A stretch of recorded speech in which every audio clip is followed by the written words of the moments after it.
So sometimes with sheet metal, you need to attach two pieces together.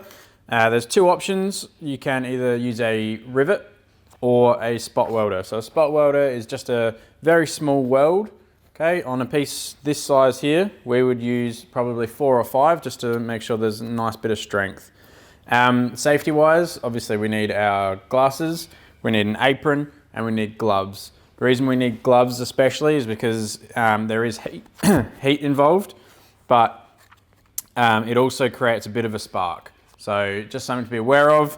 The apron protects your school uniform from getting any holes in it from the spark as well.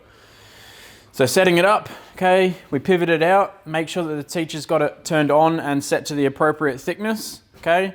As far as using it, all it is just this handle here, just push down, wait for it to do its process, it'll stop, and you just take your pieces out. So with these two, we're gonna hold them, put them in, okay, just like that. That's now attached. Just for strength, we're gonna add a few extras.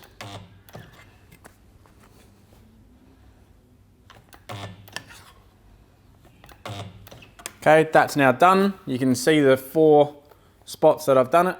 It's nice and strong, it's not going anywhere. That's now good to go. Be careful though, it will be a little bit warm. So using your gloves, you can go take it, run it under the cold water if you really want, but it will cool down fairly quickly.